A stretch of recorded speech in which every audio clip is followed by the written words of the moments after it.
إن الحمد لله نحمده ونستعينه ونستغفره ونعوذ بالله من شرور أنفسنا ومن سيئات أعمالنا من يهده الله فلا مضل له ومن يضلل فلا هادي له وأشهد أن لا إله إلا الله وحده لا شريك له وأشهد أن محمدا عبده ورسوله أما بعد فأعوذ بالله السميع العليم من الشيطان الرجيم من همزه ونفخه ونفسه بسم الله الرحمن الرحيم الخبيثات للخبيثين والخبيثون للخبيثات والطيبات للطيبين والطيبون للطيبات أولئك مبرؤون مما يقولون لهم مغفرة ورزق كريم يا أيها الذين آمنوا لا تدخلوا بيوتا غير بيوتكم حتى تستأنسوا وتسلموا على أهلها ذلكم خير لكم لعلكم تذكرون رب اشرح لي صدري ويسر لي أمري واحلل عقدة من لساني يفقه قولي اللهم صل على محمد وعلى آل محمد كما صليت على إبراهيم وعلى آل إبراهيم إنك حميد مجيد اللهم بارك على محمد وعلى آل محمد كما باركت على إبراهيم وعلى آل إبراهيم إنك حميد مجيد سابقہ خطبہ جمعہ میں نے آپ کے سامنے سورہ نور اور اسی طرح سورۃ الاحزاب کی کچھ آیات ذکر کی تھی جن میں نبی کریم صلی اللہ علیہ وسلم کی اپنی پھپھی زاد ہمشیرہ کے ساتھ نکاح کا تذکرہ اور پھر اس ضمن میں حجاب شرعی اور پردے کے حوالے سے چند ایک باتیں ذکر کی تھیں جن میں غزوہ بنو مستلق کے سفر کے دوران امی عائشہ صدیقہ طیبہ طاہرہ رضی اللہ عنہا کے حوالے سے یہ بات آئی تھی کہ وہ قافلے سے بچھڑ گئی تھی، قضائے حاجت کی وجہ سے واپس آئیں تو قافلہ نکل چکا تھا اور قافلے کے پیچھے رسول اللہ صلی اللہ علیہ وسلم نے کسی نہ کسی صحابی کی ذمہ داری لگائی ہوتی تھی تاکہ اگر قافلے والوں کی کوئی چیز پیچھے رہ جائے، گر جائے، تو وہ پیچھے سے اٹھا کر لے آئیں۔ تو حجاب اور پردے کا حکم نازل ہونے سے پہلے صفوان بن معطل السلمی رضی اللہ عنہ، جن کی اس قافلے میں پیچھے ڈیوٹی تھی، انہوں نے ام المومنین عائشہ رضی اللہ عنہا کو دیکھا ہوا تھا۔ تو حضرت عائشہ اسی جگہ بیٹھی بیٹھی سو گئی۔ یہ ابھی تھوڑے سے فاصلے پر ہی تھے، تو انہوں نے دیکھ کر پہچان لیا اور انا للہ و انا الیہ راجعون پڑھا۔ جو ہی ان کے انا للہ پڑھنے کی آواز ام المومنین رضی اللہ عنہا کے کانوں میں پڑی، تو انہوں نے فوراً اپنے چہرے کے اوپر کپڑا کر لیا۔ ان کا یہ عمل اس بات کی وضاحت کرتا ہے، حجاب کا حکم نازل ہونے سے پہلے امہات المومنین اور صحابیات رضی اللہ عنہن چہرے کا پردہ نہیں کرتی تھی۔ باقی تو عورت کا وجود چھپا ہی ہوتا تھا، ہاتھ اور چہرہ ہی کھلا ہوتا تھا۔ ایسا تو نہیں تھا ریاض باللہ جس طرح آج کوئی یورپ کا ماحول ہے، مغرب زدہ لوگوں کا ماحول ہے، یہود و نصارہ سے متاثر بعض بے بد عمل مسلمانوں کا ماحول ہے۔ یوں تو رسول اللہ کے معاشرے میں نہیں تھا۔ عورتیں لمبے کرتے پہنتی تھیں، چادریں اور دوپٹے اوپر لیتی تھیں، لیکن چہرہ کھلا ہوتا تھا اور ہاتھ بھی کھلے ہوتے تھے، اور پورے وجود میں فتنے کا باعث جو چیز بنتی ہے وہ سب سے زیادہ فتنے کا باعث عورت کا چہرہ ہوتا، کیونکہ اسی حصے میں اللہ نے بڑی بڑی اہم چیزیں لگا رکھی ہیں۔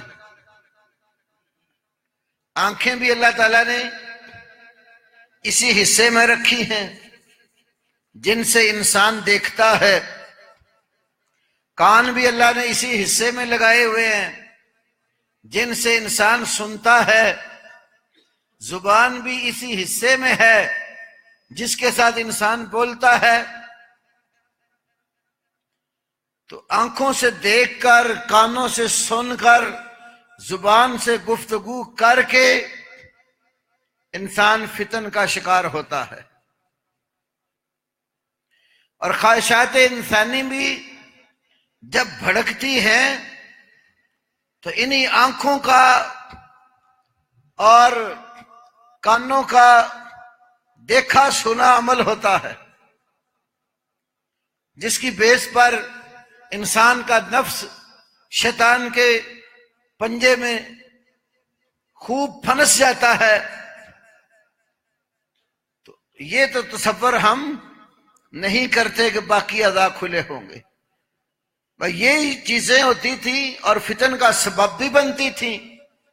حجاب کا حکم ان فتنوں کے دروازوں کو بند کرنے کے لیے آیا، کیونکہ حضرت عمر رضی اللہ عنہ نے نبی صلی اللہ علیہ وسلم سے یہی کہا تھا کہ یا رسول اللہ صلی اللہ علیہ وسلم، آپ کے پاس ہر طرح کے لوگ آتے ہیں، ان میں اچھے بھی ہوتے ہیں، برے بھی ہوتے ہیں، تو آپ اپنی ازواج کو پردے کا حکم دے دیں۔ تو اللہ رب العالمین نے حضرت عمر رضی اللہ تعالی عنہ کی اس بات کو وحی کا لبادہ پڑھا کر بھیج دیا. اور اللہ کے رسول صلی اللہ علیہ وسلم پر وحی آ گئی. یا ایھا النبی قل لازواجک وبناتک ونساء المؤمنین یدنین علیہن من جلابیبہن.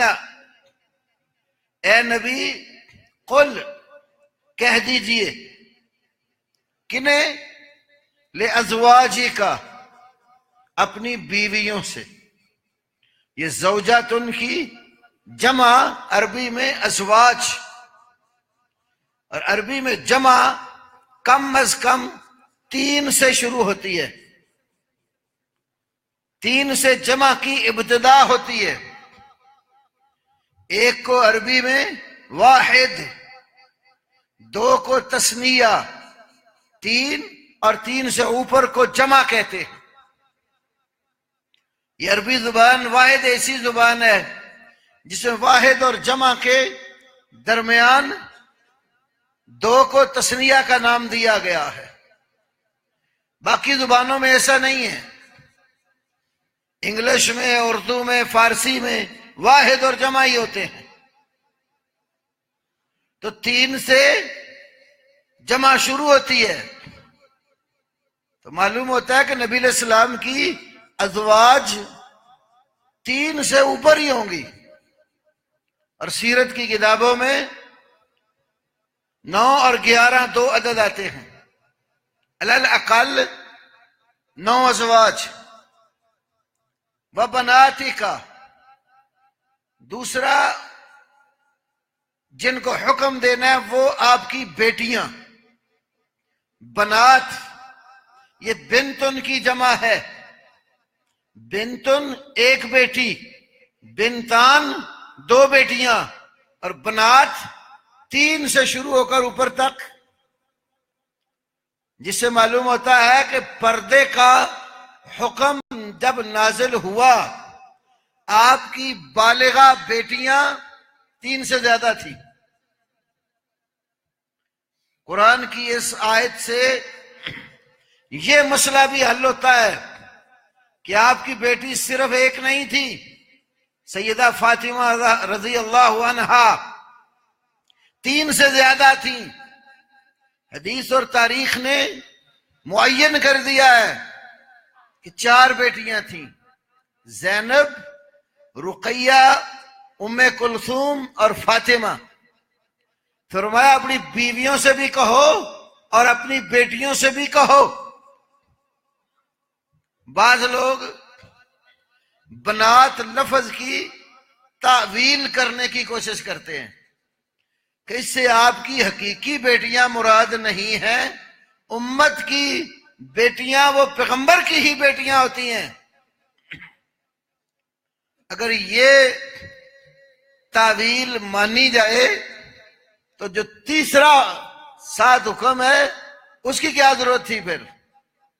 قل لازواجک وبناتک ونساء المؤمنین.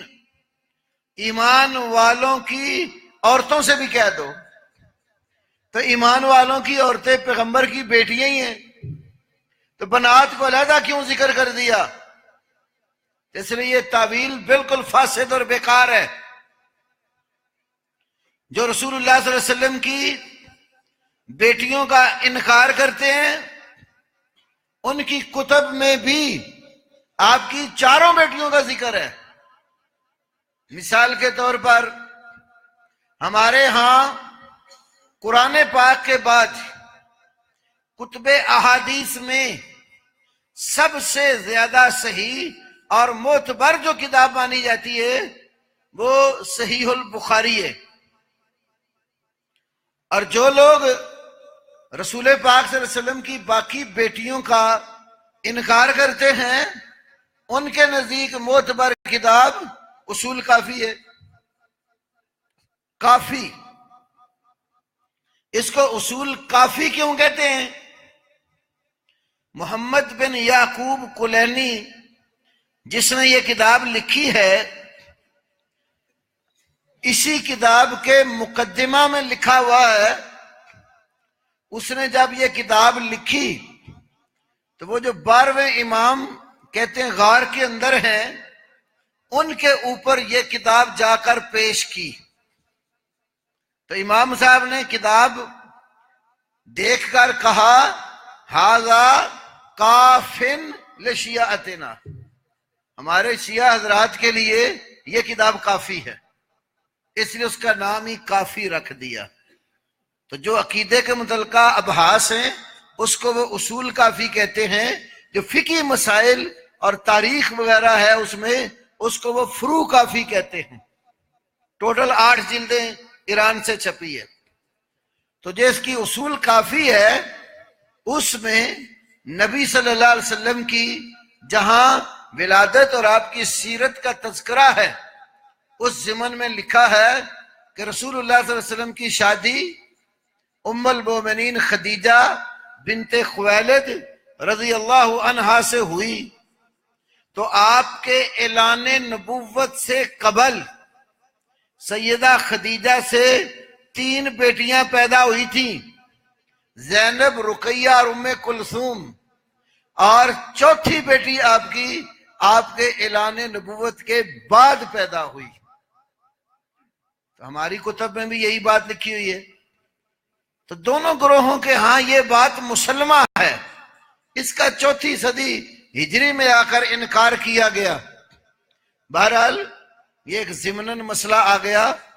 تو قرآن کی آیت بتا رہی کہ نبی صلی اللہ علیہ وسلم کو اللہ نے کہا آپ اپنی بیویوں کو، بیٹیوں کو اور مومنوں کی عورتوں کو کہہ دو جس وقت وہ کسی ضرورت کے ساتھ گھر سے نکلے نا، یدنین علیہن من جلابیبہن، اپنی جو بڑی چادریں اوڑھنیاں ہیں ان کو اپنے اوپر سے نیچے لٹکا لو، جس کو عام طور پر گھونگھٹ سے تعبیر کرتے ہیں. بڑی عمر کی ہماری مائیں دیہاتوں میں اکثر بڑی چادر لے کر اپنے آپ کو لپیٹ کر کپڑا اوپر سے نیچے گرا کر چہرے کو ڈھانپ لیتی ہیں اور ایک آنکھ جو ہے راستہ دیکھنے کے لیے کھلی رکھتی ہیں. کئی تابعین نے اپنے شاگردوں کو اس آیت کی تفسیر پڑھاتے ہوئے پریکٹیکلی چادر اوپر لے کر، منہ چھپا کر، ایک آنکھ ننگی رکھ کر بتایا اس طرح چادر لینی ہے تاکہ راستہ بھی نظر آئے اور چہرہ بھی نہ کھلے. تفسیر ابن کثیر میں اسی آیت کے تحت، تبری میں، بڑی بڑی تفاسیر میں یہ چیز ملاحظہ کی جا سکتی.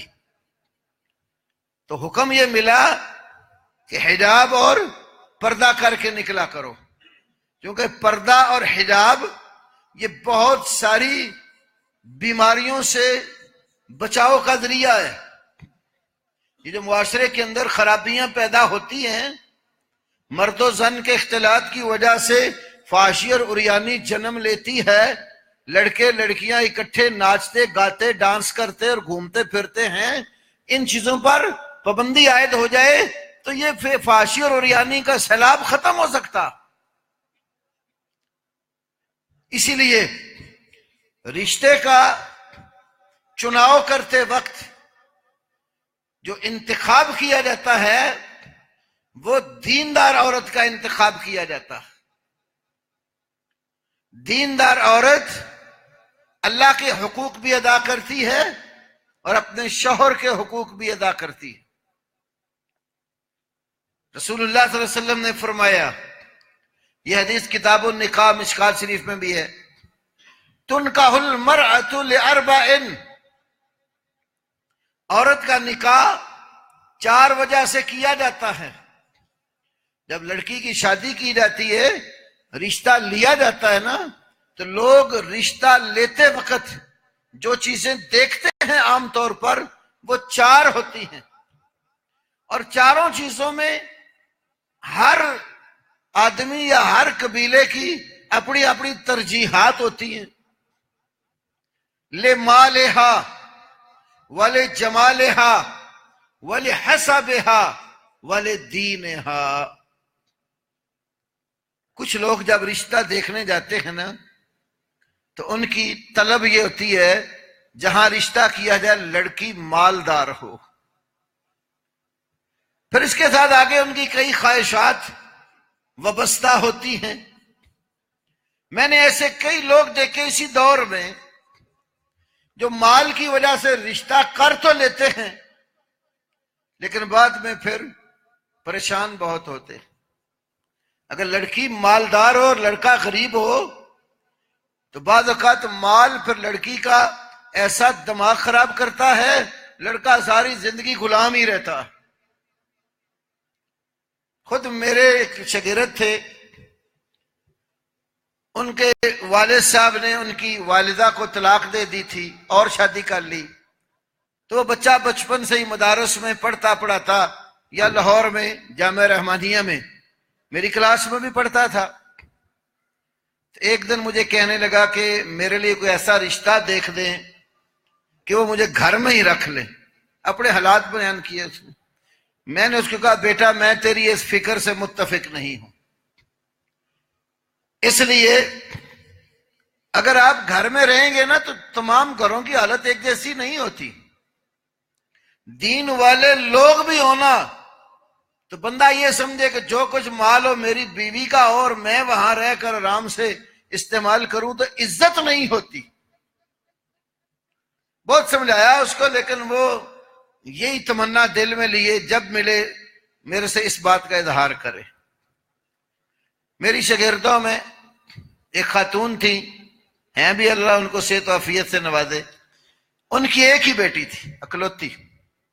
ایک دن انہوں نے مجھے کہا کوئی ایسے بچے کا رشتہ ڈھونڈ دے جو دین والا ہو، تمہاری ایک ہی ایک بیٹی ہے ہمارے پاس گھر میں رہ لے۔ میں نے یہ تجویز دے دی نہ چاہتے ہوئے، لیکن آج میں دیکھتا ہوں ان کے بہت لڑائی جھگڑے ہوتے، کئی دفعہ اس کو وہاں سے نکالا بھی گیا، پھر سفارشوں کے ذریعے پھر نکالا گیا، بہت دفعہ ایسے ہوا۔ اللہ تعالیٰ ان کے احوال پر رحمت نازل کرے اور ان کے جھگڑے ختم کرے۔ تو معاشرے میں ایسی بہت ساری چیزیں، میرے اپنے عزیزوں میں میرا ایک کزن ہے، 2 دفعہ اس کی شادی ہوئی، دونوں دفعہ یہی خواہش لیے کہ مالدار گھرانہ ہو، دونوں میں سے ایک بیوی بھی پاس نہیں رہی۔ ہمیشہ مرد کو بے حیثیت مرد، خواہ وہ تھوڑی آمدن والا ہو، یہ سوچنا چاہیے کہ میں شادی کروں تو خود کما کر اپنا گھر بساؤں اور اپنی بیوی اور مستقبل میں اللہ اگر اولاد دیتا ہے تو ان کا سرپرست خود بنوں۔ جب اپنی محنت کے ساتھ کام کرے گا، تھوڑی محنت بھی ہوگی تھوڑی آمدن بھی ہوگی تو سکون سے زندگی گزارے گا۔ اکا دکا واقعات تو طرفین میں ہوتے رہتے ہیں۔ تو اکثر لوگ معاشرے میں دیکھتے ہیں رشتہ جہاں ہو مال والی بی ہو، والے جمالہا۔ دوسری وجہ جو معاشرے میں پائی جاتی ہے، رشتہ لیتے وقت لوگ لڑکی کی خوبصورتی دیکھتے ہیں کہ لڑکی حسن و جمال والی ہو، چہرے مورے والی ہو، کوئی حرج کی بات نہیں ہے۔ تیسری بات وَلِحَسَبِهَا، خاندان بڑا اونچا ہو، ماحول اور معاشرے میں وہ خاندان عزت کی نگاہ سے دیکھا جاتا ہو۔ اور چوتھی وجہ وَلِدِينِهَا، بعض لوگ رشتہ دیکھتے ہیں تو جا کر پہلے دیکھتے ہیں لڑکی دین والی ہے یا نہیں ہے۔ تو نبی صلی اللہ علیہ وسلم نے اپنے صحابی کا ہاتھ پکڑ کر فرمایا فَاظْفَرْ بِذَاتِ الدِّينِ تَرِبَتْ يَدَاكَ، تیرے ہاتھ خاک آلودوں، دین والی لڑکی کے ساتھ نکاح کر کے کامیاب ہو جا۔ دین اگر ہے، مال جمال حسب ساتھ مل جائیں تو بہت اچھی بات ہے، اور اگر تینوں باقی چیزوں کچھ بھی نہ ہو، لڑکی اللہ والی ہو، دین والی ہو، نمازیں پڑھنے والی ہو، پردے کی پابند ہو، اللہ کے احکام کی اطاعت کرنے والی ہو، ماں باپ کی خدمت کرنے والی ہو، سسر اور ساس کو ماں باپ کا درجہ دینے والی ہو، وہ بیٹی جس گھر میں بھی جائے گی کامیاب ہو جائے گی. اس کا اپنا گھر بھی اللہ کی رحمت اور فضل کا گہوارہ بن جائے گا، اور اس کے ماں باپ بھی لوگوں سے دعائیں لیں گے. مجھے ایک واقعہ یاد آ رہا ہے، نصیحت کے لیے عرض کرنے لگا ہوں. تابعین بڑے بڑے نیک زاہد علماء محدثین اس دنیا میں آئے ہیں، جنہوں نے ایمان کی حالت میں صحابہ کرام کو دیکھا، ان سے ملاقاتیں کی، ایمان کی حالت میں دنیا سے گئے. ایک بڑا عظیم نام ہے تابعین میں، جنہیں سید التابعین کہا جاتا ہے، امام سعید بن المسیب رحمہ اللہ. امام ذہبی نے سیر و اعلام النبلاء جو ان کی کتاب ہے 25 جلدوں میں چھپی ہے، سیر و اعلام النبلاء، امام سعید ابن المسیب کے حالات زندگی میں یہ واقعہ لکھا. واقعہ کیا تھا؟ یہ بہت بڑے تابعی تھے، بے شمار صحابہ سے ملاقاتیں تھیں، اور کعبۃ اللہ میں حرم میں یہ درس دیا کرتے تھے. لوگ ان کے پاس اللہ کا دین اللہ کے گھر میں پڑھتے تھے. تو امام سعید ابن المسیب کے شاگردوں میں ایک بڑی عمر کا شاگرد تھا، ابن ابی وداعہ، اس نام سے معروف تھا، ابن ابی وداعہ، ابو وداعہ کا بیٹا. ابن ابی وداعہ کچھ مہینے ان کی کلاس سے غیر حاضر ہو گیا. وہ 2-3 ماہ گزرنے کے بعد ایک دن پڑھنے کے لیے امام سعید ابن المسیب کے پاس آیا. امام صاحب نے پوچھا، بیٹا اتنے مہینے کہاں غائب رہے؟ کہنے لگا، میری بیوی فوت ہو گئی اور میرے گھر کے جتنے امور تھے میری بیوی نے سنبھالے ہوئے تھے. اس کی وفات کے بعد ان سارے کاموں کا بوجھ میرے کندھوں پہ آن پڑا، تو مجھے وہ ترتیب دیتے سمیٹتے سمیٹتے اتنا وقت لگ گیا ہے. امام سعید ابن المسیب فرماتے ہیں، تم اپنے گھر کو سنبھالنے کے لیے نئی شادی کرو گے؟ تو کہنے لگا کہ مجھے اب کون رشتہ دے گا؟ تو کہنے لگے، اگر تم شادی کرنا چاہتے ہو تو بتاؤ. کہنے لگا، اگر آپ کہتے ہیں تو میں کر لوں گا. تو فرمانے لگے، پھر میں اپنی بیٹی تیرے نکاح میں دیتا ہوں. خطبہ پڑھا اور اپنی بیٹی کا نکاح اپنے شاگرد کے ساتھ کر دیا. اس دن ابن ابی وداعہ نے روزہ رکھا ہوا تھا. امام صاحب فرمانے لگے، تم بیٹا گھر جاؤ، شام کے وقت میں تمہاری زوجہ کو لے کر خود حاضر ہو جاؤں گا. اب معاملات دیکھیں، ہمارے تو جب رشتے طے ہوتے ہیں تو کتنی فضول خرچیاں اور کتنے رسم اور رواج ہمارے معاشرے میں ہوتے ہیں. اس میں بہت ساری عبرتیں ہیں، نکاح کے حوالے سے بالخصوص. شام کا وقت ہوا، بیٹی کو برقع پہنایا اور ساتھ لے کر چلے گئے. تو ابن ابی وداعہ گھر میں بیٹھے افطاری کی تیاری کر رہے تھے.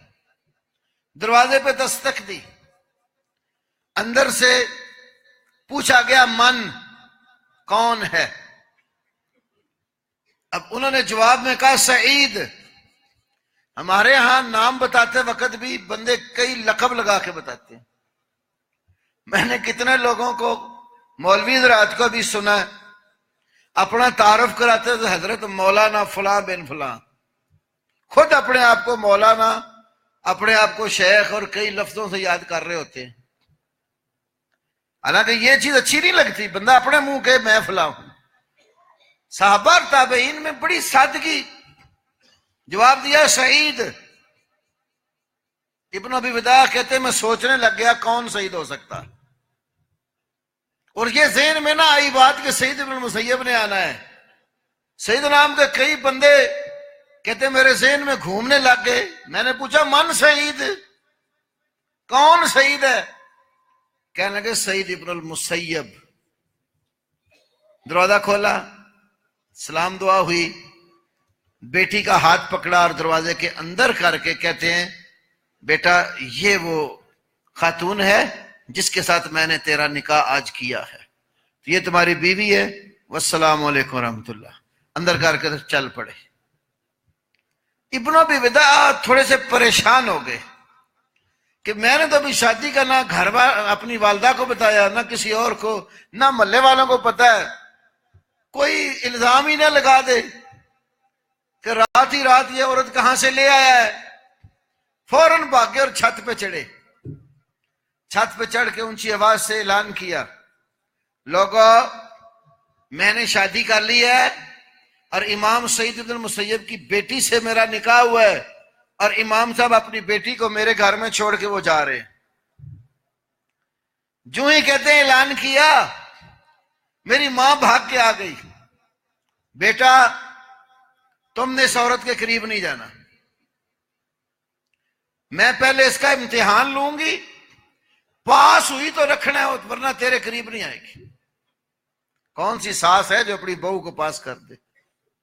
اس دور میں خاص طور پہ ہم دیکھیں ساس بہو کے جھگڑے ہر گھر میں ہوتے ہیں۔ کہا جب تک اس کو پاس نہیں کروں گی، امتحان نہیں لوں گی، یہ میں تیرے نکاح میں نہیں رہنے دوں گی۔ دوسرا امتحان شروع ہو گیا۔ 3 دنوں کے بعد ماں نے اس کو پاس کر دیا اور کہا کہ بیٹا یہ ہمارے گھر کے لائق ہے۔ پھر کچھ وقت گزرا، یہی نہیں ہے کہ ملاقات ہوئی تو اگلے دن مکلاوا لینے آ گئے، کوئی مسئلہ نہیں اسلام کا۔ پھر کچھ وقت گزار کر اکیلے گئے امام سعید بن مسیب کے پاس اور سلام دعا ہوئی تو امام صاحب نے پہلے یہ پوچھا بیٹا جو انسان میں تیرے گھر میں تیرے نکاح میں دے کر آیا اس کو تو نے کیسا پایا؟ کہنے لگے جب آپ میرے نکاح میں دے کر میرے گھر میں چھوڑ کر گئے، میں نے محلے میں اطلاع دی تو میری ماں نے آ کر مجھے اس کے پاس جانے سے روک دیا اور کہا جب تک امتحان نہ لوں، پاس نہ کر لوں تو اس کو اتنی دیر تک نہیں رکھنا۔ پھر کہتے میری ماں نے 3 دن امتحان لیا اور پاس کر دیا۔ امتحان کیا لیا؟ یہ ہم سب کے لیے بیٹیوں کی تربیت کے حوالے سے ایک بڑی اہم چیز ہے۔ کیا امتحان لیتی ہیں؟ اس کی ماں کہتی ہے میں نے اس کا قرآن سنا، اس جیسی حافظہ قرآن میری آنکھوں نے نہیں دیکھی، جہاں سے قرآن سنتے ہیں اس کو آتا ہے۔ یہ ہیں والدین صحیح معنوں میں، جن کا نام تو ہم لیتے ہیں، ہمارے کام ایسے نہیں ہیں۔ ہماری بچی تھوڑی سی عقل اور شعور والی ہوتی ہے، سب سے پہلے فکر اس کو انگلش میڈیم والی ہوتی ہے، ہر گھر میں یہ حال ہے۔ لیکن امام سعید بن المسیب نے بیٹی کو قرآن یاد کروایا۔ پھر کہتی ہے میں نے دوسرا امتحان اس کا نبی پاک صلی اللہ علیہ وسلم کی حدیث کا لیا، اور اس سے بڑی کوئی محدثہ بھی میں نے نہیں دیکھی، اتنی حدیثیں نبی علیہ السلام کی اس کو یاد ہے۔ تیسرا امتحان گھر کے کام کاج کا لیا، گھریلو امور خانہ داری، تو کہتی ہے کہ اس سے سیاਣੀ عورت بھی میں نے کوئی نہیں دیکھی اتنا گھر سنبھالنے والی۔ تینوں چیزوں میں پاس کیا تو امام سعید بن مسیب نے کہا بیٹا ادب کی لاٹھی اپنے کندھے کے اوپر رکھنا، اگر یہ کوئی تمہاری گستاخی کرے، کوئی گھر میں ایسا کام کرے جس سے آپ لوگوں کو اذیت ہو، لاٹھی کندھے پہ رکھنا اور اس کو سیدھا کر دینا، اور اگر تم اس کو سیدھا کرنے سے عاجز آ گئے تو ہمیں بتانا، ہم آ کر اس کو سیدھا کریں گے۔ آپ دیکھیں ذرا رشتوں کا انتخاب، بچیوں کی تربیت، بیٹوں کی تربیت، سب سے پہلے دین کو رکھا ہوا۔ دین تھا، سارے معاملات سیدھے تھے۔ دین جب گھر سے رخصت ہو جاتا ہے، بندے کا کوئی معاملہ بھی درست نہیں رہتا۔ یہاں نہ رشتہ کرتے لیتے دیتے وقت کوئی الجھنوں کا شکار ہیں، نہ کوئی برادریوں کو ترجیح زیادہ ہے، حالانکہ برادری میں رشتہ معیوب نہیں ہے، ترجیحات کی صورت ہے۔ نہ ہی یہاں پر کوئی رنگ نسل دیکھی جا رہی ہے، نہ ہی جو ہے نا وہ رشتے طے کرتے وقت جو فضول خرچیاں رسمیں معاشروں کی ہیں وہ ہیں، نہ کوئی باراتوں کے لمبے چوڑے تصور ہے، نہ کوئی جہیز کی صورت ہے، اور نہ ہی کوئی مکلاوے کی رسم ہے، نہ ہی کوئی دودھ پلائی کی رسم ہے۔ یہ ساری رسومات ہندوؤں سے مسلمانوں میں گھسی ہے، اور جتنی رسمیں بڑھاتے چلے جاتے ہیں پریشان بھی خود ہی ہوتے ہیں۔ پھر ایسے جکڑے جاتے ہیں معاشرتی رسموں میں، نکلنا چاہیں بھی تو مشکل ہو جاتا ہے۔ کہیں ماں ناراض ہے تو کہیں باپ ناراض ہے، کہیں بھائی ناراض ہے تو بہنیں ناراض ہیں، کہیں ماموں ناراض ہیں تو چاچو ناراض ہیں۔ کس کس کو راضی کرو گے؟ رب ناراض ہو گیا، دنیا میں ساری دنیا کو راضی کر لو، تم نے کچھ بھی نہیں حاصل کیا۔ اور اللہ راضی ہو گیا، ساری دنیا ناراض ہو گئی، اب دنیا میں بھی کامیاب ہے اور آخرت میں بھی کامیاب۔ اصل اللہ کی رضامندی ہے۔ وَلَذِكْرُ اللَّهِ أَكْبَرُ، سب سے اونچی ہستی اللہ کی اور سب سے اونچا ذکر اللہ کا۔ اللہ کے نام کو لے کر جو بندہ اوپر اٹھتا ہے، اللہ اسے ہی بلندی سے نوازتا۔ اس لیے خطبہ نکاح میں جو سورۃ نساء کی آیت پڑھی جاتی ہے نا، وَاتَّقُوا اللَّهَ الَّذِي تَسَاءَلُونَ بِهِ، اس اللہ سے ڈر جاؤ جس کے نام کے ساتھ تم ایک دوسرے سے سوال کرتے ہو۔ کیا سوال کرتے ہو؟ اس کی تفسیر مفسرین نے یہاں جو درج کی وہ یہی ہے، ایک دوسرے سے اللہ کے نام کے ساتھ رشتوں کا سوال کرتے ہو۔ والارحام تبھی ساتھ فرمایا کہ جب اللہ کے نام پر رشتہ لیا یا دیا، والارحام، اس رشتے کے ٹوٹنے سے بچ جاؤ۔ اللہ کے نام پر قائم کیا اور رشتہ مت توڑو، اس کو باقی رکھو، کیونکہ وہاں اللہ کا نام ہے، اللہ کی بیس پر رشتہ کیا، آپ نے دین کی بنیاد پر کیا۔ تو پاک اور طیب لوگ، قرآن نے بتایا ان کے لیے پاک اور طیب بیویاں ہیں، اور جو نکمے، خبیث، گندے ذہن کے مالک، جن کا اخلاق اور کردار مشکوک، قرآن نے کہا الخبیثات للخبیثین، خبیث اور گندی معاشرے کی عورتیں وہ خبیث مردوں کے لیے ہیں، والخبیثون للخبیثات، اور خبیث مرد خبیث عورتوں کے لیے، والطیبات للطیبین، پاکیزہ، صاف ستھری، پاک دامن عورتیں پاک دامن مردوں کے لیے ہیں، والطیبون للطیبات، پاک دامن مرد پاک دامن عورتوں کے لیے۔ اور مجموعی لحاظ سے ہم معاشرے میں جب دیکھتے ہیں نا، دین والے لوگ ہمیشہ دین والوں میں رشتہ کرنا پسند کرتے ہیں، دنیا دار لوگ دنیا داروں میں رشتہ کرنا پسند کریں گے۔ جیسی کسی کی سوچ، فکر اور عمل ہوتا ہے، اس کی ترجیحات بھی ویسی ہی ہوتی۔ جب انسان خود اپنے ذہن کا پاکیزہ اور صاف ستھرا ہوگا تو وہ لوگ بھی ایسے ہی تلاش کرے گا جو پاکیزہ اور صاف ستھرے ہوں گے۔ اس کی ایک اور تفسیر بھی ہے۔ ایک تو الخبیثات سے مراد گندی اور ناپاک عورتیں، طیبات سے مراد پاکیزہ اور صاف ستھری عورتیں۔ دوسری تفسیر اس کی یہ بھی ہے، الخبیثات سے مراد گندی باتیں، بے سروپا باتیں، جن کا کوئی سر پاؤں ہی نہیں ہوتا، یوں سمجھ لو بلا سند باتیں، وہ للخبیثین، خبیث مردوں کے لیے ہوتی۔ یعنی جو گندے لوگ ہوتے ہیں، ناکام لوگ ہوتے ہیں، ان کی باتیں بھی ایسی ہوتی ہیں، اور انہیں ایسی باتوں سے ہی پیار ہوتا ہے جو بالکل جن کا کوئی سر پاؤں نہیں ہوتا۔ یا خلاف شرع ہوتی ہیں، ایسے ہی جو گندی ذہنیت کے لوگ ہوتے ہیں وہ قبول بھی اسی طرح کی گفتگو کو کرتے ہیں۔ اچھے لوگ ہوں گے اچھی بات کریں گے، پاک باز لوگ پاک باز گفتگو کریں گے، گندے لوگ گندی گفتگو کریں گے، گندی مجالس پسند کریں گے۔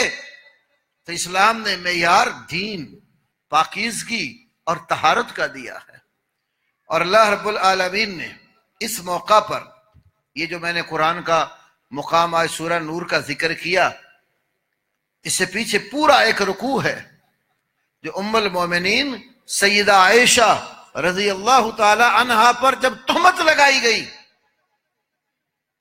ان کے ذمے وہ بات لگائی گئی جو انہوں نے قطعاً نہیں کی تھی، ایسا کام ان کی طرف منسوب کیا گیا جو کام ام المومنین نے کیا ہی نہیں تھا، تہمت لگا دی۔ اللہ نے ان کی پاک دامنی میں پورا رکوع سورہ نور کا نازل کیا۔ جب ام المومنین سفر میں پیچھے رہ گئی تھی، پاک دامن تھی، اللہ نے اپنے پاک نبی کے لیے ان کا انتخاب کیا تھا، کیونکہ طیبات للطیبین، اگر وہ علیاذ باللہ گندی ذہنیت کی ہوتی تو پیغمبر کے لیے ان کا چناؤ نہیں ہونا تھا، کیونکہ الخبیثات للخبیثین، اس سے پیغمبر کی عفت اور عصمت اور پاک دامنی پر داغ اور دھبا لگتا ہے۔ اللہ نے اپنے نبی کے لیے انتخاب پاک باز عورتوں کا کیا، اور جب منافقوں نے تہمت لگائی حضرت صفوان کے ساتھ، پھر پروپیگنڈا بہت کیا، اتنا پروپیگنڈا کیا، کچھ نیک لوگ اس پروپیگنڈے کی نظر ہو گئے۔ نیک لوگ کے اس سادہ طبیعت کے حامل ہوتے ہیں، معاشرے کی چلاکیوں اور ہوشیاریوں سے واقف نہیں ہوتے، تو پروپیگنڈے کی نظر ہو جاتے ہیں۔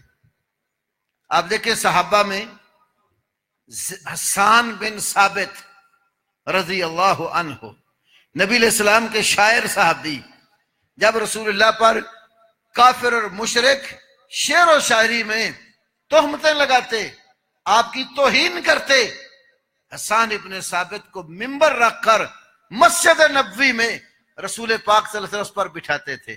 مستدرک حاکم میں ہے کہ اللہ کے نبی کا دفاع شعر و شاعری کی صورت میں کرتے تھے۔ دوسرے صحابی مصطح بن اساسہ رضی اللہ عنہ، مصطح بن اساسہ جو تھے یہ ابو بکر صدیق رضی اللہ تعالی عنہ کے خالہ زاد بھائی تھے۔ مسیر خالہ کے بیٹے۔ پھر یہاں ایک بڑی عجیب سی بات ہے، مصطح بن اساسہ مالی اعتبار سے انتہائی کمزور تھے، اور خالہ کا بیٹا ہونے کی وجہ سے ابو بکر صدیق رضی اللہ عنہ ان کے کفیل بھی تھے، ان کے اخراجات سارے صدیق اکبر پورے کرتے تھے، رشتہ داری بھی تھی اور غربت بھی۔ اگر رشتہ دار ہو غریب، آدمی مالدار ہے، رشتہ دار اس کا غریب ہے، مالدار شخص اپنے مال میں سے جب صدقہ خیرات نکالتا ہے تو غریب رشتہ دار پر جب خرچ کرتا ہے، نبی پاک صلی اللہ علیہ وسلم نے فرمایا اس کو اللہ دوہرا اجر دیتا، ایک اس کی غربت کا، دوسرا اس کی رشتہ داری کا، یہ دو وجہ سے اللہ اس کو اجر دیتا ہے۔ تو ابو بکر صدیق رضی اللہ عنہ کی خالہ کے بیٹے بھی غریب بھی، اور ابو بکر صدیق ان کے خراجات برداشت کرتے تھے، یہ بھی پروپیگنڈے کی نظر ہو گئے اور منافقوں کا ساتھ دینے لگے۔ اور ایک خاتون حمنہ بنت جہش، نبی علیہ السلام کی پھپھو کی بیٹی بھی اور آپ صلی اللہ علیہ وسلم کی سالی بھی لگی، زینب بنت جہش کی بہن۔ چلو وہاں کوئی شاید یہ سوچ لے کہ بہن کا شوق ناپا تھا، اس وجہ سے انہوں نے کوئی بات کر دی ہو، لیکن یہاں یہ جو دو صحابی ہیں ان کے بارے میں تو ایسا تصور نہیں کیا جا سکتا، یہ بھی پروپیگنڈے کی نظر ہو گئے، صدیق اکبر رضی اللہ عنہ نے قسم کھا لی آج کے بعد مصطح بن اثاثہ پر میں کوئی خرچ نہیں کروں گا، اس نے میری بیٹی پر تہمت لگانے والے لوگوں کا ساتھ دیا ہے، اور اس نے میری رشتہ داری کا بھی اور میں نے جو اس کی کفالت کر رکھی ہے اس کا بھی لحاظ نہیں کیا۔ کتنی بڑی بات تھی۔ ہمارے یہاں ایسا ہو جائے کوئی ہمارا رشتہ دار ماڑا اور غریب ہو، ہم اس کے اخراجات اٹھائیں، ہماری بیٹی پر کوئی بات ہو جائے اور بلا وجہ ہی ہو اور وہ پھر بات لگانے والوں کا ساتھی بن جائے، کتنی اذیت ہوتی ہے۔ صدیق اکبر کو اذیت، اللہ کے رسول کو تکلیف اور اذیت۔ خیر کہانی تو لمبی ہے، جو بات میں عرض کرنے لگا ہوں، جب قسم کھا لی نا تو پھر اللہ تعالیٰ نے جس وقت ام المومنین کی طہارت اور پاکیزگی میں سورت نور کی آیتیں اتاری تو اس میں ابو بکر صدیق رضی اللہ عنہ کے بارے میں بھی ایک آیت نازل کی۔ کیا فرمایا؟ وَلَا يَعْتَلِ اُولُو الْفَضْلِ مِنْكُمُ السَّعَةِ، تم میں سے جو لوگ کشادگی اور فضل والے ہیں، فضیلت والے بھی ہیں اور وسعت مالی بھی موجود ہے، وہ یہ قسم نہ کھائیں ان یؤتوا اولی القربى والمساکین والمہاجرین فی سبیل اللہ، کہ وہ قریبی رشتہ داروں کو، مسکینوں کو، اللہ کی راہ میں ہجرت والے لوگوں کو جو ہے نا وہ مال اپنے نہیں دیں گے، یہ قسم نہ کھائیں۔ وَلْيَعْفُوا وَلْيَصْفَحُوا، معاف کر دو اور درگزر کر جاؤ۔ الا تحبون ان یغفر اللہ لکم، کیا تم یہ پسند نہیں کرتے کہ اللہ تمہیں معاف کر دے؟ آج تم اپنے غریب رشتہ دار کو معاف کر دو گے تو اس کے بدلے میں اللہ تمہیں معاف کر دے گا۔ واللہ غفور الرحیم، اللہ بہت زیادہ بخشنے والا نہایت مہربان ہے۔ جب یہ آیت سنی ابو بکر صدیق نے فوراً اپنی قسم توڑ دی اور اس کا کفارہ دے دیا اور مصطح بن اثاثہ پر اسی طرح خرچ کرنے لگے۔ یہ ان کی وسعت ظرفی ہے، یہ ان کا ایمان ہے، کیونکہ وہ چاہتے تھے کہ میرا رب مجھے اس کے بدلے میں اگر معاف کر دے تو مجھے اور کیا چاہیے۔ اور دوسری بات کہ پراپوگنڈا بڑا اثر رکھتا ہے، بعض اوقات لوگ بات کر دیتے ہیں جس کے پیچھے کوئی بنیاد نہیں ہوتی، اور سادہ طبیعت کے لوگ پراپوگنڈے سے متاثر ہو کر اور ذہن بنا بیٹھتے ہیں۔ اب ان صحابہ کی مثال سے بڑی مثال کیا ہو سکتی ہے؟ ہمیشہ کوئی بھی خبر آئے کسی بھائی کے یا بہن کے متعلق، مسلمان مرد یا عورت کے متعلق، حق یہ ہے اس خبر کی تحقیق کر لی جائے، اس کے ذرائع دیکھ لیے جائیں، سچ ثابت ہو پھر اس کے متعلق بات کی جائے، ورنہ وہ تہمت رازی کے زمرے میں آ جاتی ہے۔ اللہ قرآن میں کہتا ہے سورۃ حجرات میں، یا ایھا الذین آمنوا ان جاءکم فاسق بنبأ فتبینوا، اے ایمان والو اگر کوئی بد عمل شخص تمہارے پاس کوئی خبر لے کر آ جائے اس کی چھان پھٹک کر لو۔ عسیٰ ان تصیبوا قوما بجہالۃ، ہو سکتا ہے تم اپنی لا علمی کی وجہ سے کسی قوم کو مصیبت میں مبتلا کر دو، پھر بعد میں جب اس کی حقیقت کھلے فَتُصْبِحُوا عَلَىٰ مَا فَعَلْتُمْ نَادِمِينَ، تم اپنے کیے ہوئے پر شرمندہ ہو جاؤ گے۔ تو شرمندگی سے بچنے کے لیے ضروری ہوتا ہے کوئی بھی بات کرنے سے پہلے اس کی اچھی طرح تحقیق کی جائے، تحقیق میں بات الٹ نکل آئے، کہنے والا بھی شرمندہ ہوتا ہے اور اس کے پیچھے چلنے والے بھی شرمندہ ہوتے ہیں۔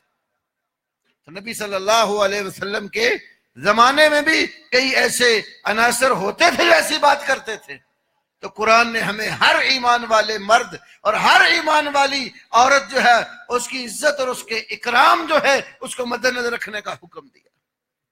تو نبی صلی اللہ علیہ وسلم کو اللہ رب العالمین نے جن ازواج کا انتخاب کر کے دیا تھا وہ ساری کی ساری طیبات تھیں، طاہرات تھیں، پاک باز عورتیں تھیں اور پاک باز عورتوں والا کردار تھا ان کا۔ آج ہماری ماؤں بہنوں اور بیٹیوں کو بھی اسی بات کا ہی خیال کرنا چاہیے، اپنے اندر تقوی، طہارت، پرہیزگاری، اچھے اخلاق اور اچھی ملنساری پیدا کرنی چاہیے تاکہ جس گھر میں بھی ہوں وہ گھر امن کا اور سکون کا گہوارہ ہو۔ رسول اللہ صلی اللہ علیہ وسلم کی آخری حدیث عرض کرتا ہوں آج کے خطبے کی، ابو داؤد میں حدیث ہے، آپ صلی اللہ علیہ وسلم نے فرمایا اللہ تعالیٰ ایسے آدمی کے اوپر رحمت نازل کرے جو رات کو جاگتا ہے، نماز کے لیے اٹھتا ہے، پھر اپنی بیوی کو جگاتا ہے۔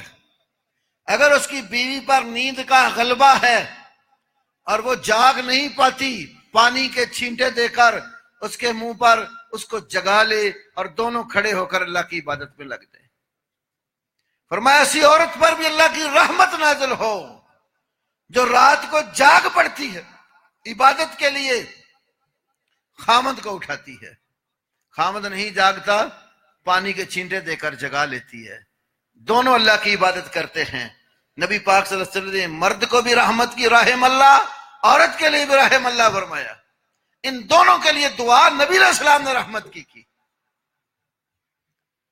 آج مجھے ایک واٹس ایپ پر ایک آدمی نے ایک لطیفہ بھیجا، پتہ نہیں اس کی حقیقت کیا ہے لیکن وہ سمجھنے کے لیے کفایت کرتا ہے۔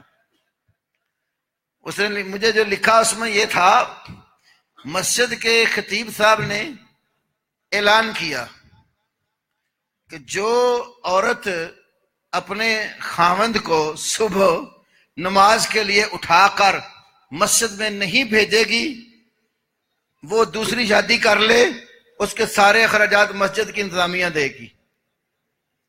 تو کہتا اگلے دن فجر کی نماز میں ہی اتنا رش تھا جتنا جمعہ میں بھی نہیں ہوتا۔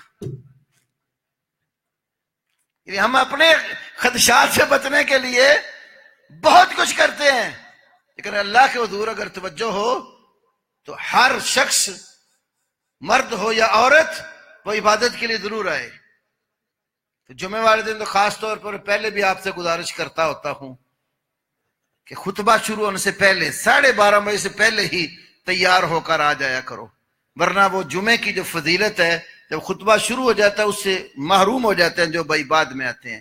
ایک رکعت ملے، نماز جمعہ تو مل گیا، اس کو فرض ہی ادا ہوا، اس کا رکعت کے آخری حصے میں آ کر ملا، نکل گئی دونوں رکعتیں، پھر اس کا جمعہ بھی جاتا رہتا ہے۔